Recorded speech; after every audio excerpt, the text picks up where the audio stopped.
మన ప్రభు అయిన యేసుక్రీస్తు నామములో మీ అందరికీ శుభములు తెలియజేయచ్చు ఉన్నాను. ప్రియ దైవజనమా, షారోన్ మన్నాలో భాగముగా ఈ దినం మరొక వాక్య భాగమును ధ్యానించుకుందాము. సామెతల గ్రంథము 19వ అధ్యాయము 15వ వచనము. సోమరితనము గాఢ నిద్రలో పడవేయును. ప్రియ దైవజనమా, ఏ రీతిగా శారీరక సోమరితనము గాఢ నిద్రలో పడవేస్తుందో, ఆత్మీయ సోమరితనము ఆత్మీయంగా మనలను నిద్రాణ స్థితిలోనికి దిగజారుస్తుంది. క్రమమైన రీతిలో వాక్యము ధ్యానించడానికి, ప్రార్థించడానికి వాయిదా వేస్తూ సోమరితనము కనపరచే వారి ఆత్మీయ జీవితము మెట్టుకు దిగజారిపోతుంది. చూడండి, సామెతల గ్రంథం 13వ అధ్యాయం 4వ వచనం ప్రకారం, సోమరి ఆశపడతాడు కానీ వాని ప్రాణానికి ఏమీ దొరకదు. అలాగే మంచి ఆత్మీయ జీవితం కలిగి ఉండాలని ఆశపడతాము కానీ పొందుకోలేము.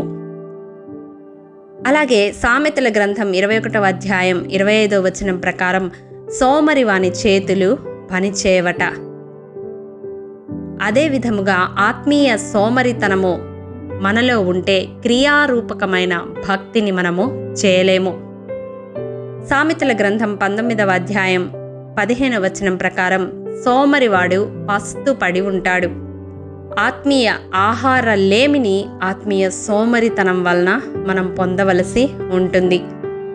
ప్రసంగి గ్రంథం 10వ అధ్యాయం 18వ వచనం ప్రకారం, సోమరితనము చేత ఇంటి కప్పు దిగబడిపోతుంది అని వ్రాయబడి ఉంటుంది. అంత మాత్రమే కాదు, చేతుల బద్ధకము చేత ఇల్లు కురియును అని అక్కడ వ్రాయబడి ఉంది. మనం కూడా ఆత్మ మూలముగా దేవుని నివాస స్థలమై ఉండడానికి కట్టబడుతూ ఉన్నవారమే. మనలో ఆత్మీయ సోమరితనము ఉంటే మన ఆత్మీయ జీవితము కూడా పాడైపోతుంది, కుంటుబడిపోతుంది. కాబట్టి ఈ వాక్యము వింటున్న ప్రియ సహోదరుడా, సహోదరి, దేవుడు మన హృదయాలను సంధిస్తూ ఉండగా మన జీవితాలలో ఆత్మీయ సోమరితనము కలిగి ఉంటే ఒక్కసారి పరిశీలన చేసుకొని సరిచేసుకుందాము. ఎందుకంటే దేవుని ముఖాముఖిగా సంధించే ఆ అంచె దినాన సోమరివైన చెడ్డ దాసుడా అని పిలిపించుకోవలసి వస్తుంది. చూడండి, కొరింథీయులకు రాసిన మొదటి పత్రిక 3వ అధ్యాయం 14వ వచనం ప్రకారం, పునాది మీద ఒకడు కట్టిన పని నిలిచిన ఎడల వాడు జీతము పుచ్చుకొనును. అవును, ఆత్మ మూలముగా కట్టబడుచున్న మనము సరి అయిన రీతిలో కట్టబడితే మన ఆత్మీయ జీవితము పడిపోకుండా స్థిరముగా క్రీస్తులో నిలిచి ఉంటే మనకు ఇవ్వవలసిన జీతమును, బహుమానమును ఆయన తీసుకొని రానయ్యున్నాడు. కాబట్టి ప్రియ దైవజనమా, చురుకుగా నుండుట గొప్ప భాగ్యమని వాక్యములో వ్రాయబడిన రీతిగా ఆత్మీయ సోమరితనాన్ని విడిచిపెట్టి ఆత్మీయంగా చురుకుదనము కలిగి ఉండడానికి అభ్యాసము చేసుకుందాము. అట్టి కృప దేవాది దేవుడు మనందరికీ అనుగ్రహించునుగాక. ఆమేన్. ప్రేమ నమ్మకము కలిగిన మా ప్రియ పరలోకపు తండ్రి, నీ పరిశుద్ధ పాదములకు వందనములు దేవా. విత్తబడిన వాక్యమును ప్రతి హృదయములో నూరంతలుగా ఫలింపచేయండి. మా జీవితాలలో ఆత్మీయ సోమరితనము కలిగి ఉండకుండా నీలో చురుకుగా ఉండే భాగ్యాన్ని మాకు దయచేయమని మా ప్రాణాత్మ దేహాలను మీకే సమర్పిస్తూ యేసు అతి పరిశుద్ధ నామం పేరట అడిగి పొందుకొని ఉన్నాము తండ్రి. ఆమేన్.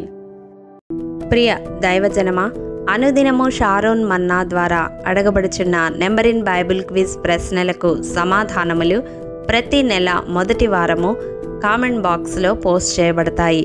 కాబట్టి గమనించి మీకు తెలియని ప్రశ్నలకు సమాధానములు తెలుసుకొనగలరని ప్రభు పేరట మనవి చేయుచూ ఉన్నాము. ప్రియ దైవజనమా, ఈ దినం నెంబర్ ఇన్ బైబిల్ క్విజ్ ప్రశ్న: ఏ వ్యక్తి 600 సంవత్సరాల వయసు కలిగి ఉన్నప్పుడు జలప్రళయము భూమి మీదకి వచ్చినది? మీ సమాధానం మాకు తెలియజేస్తారు కదూ. ప్రభు కృప మనందరికీ తోడైండును గాక. ఆమేన్.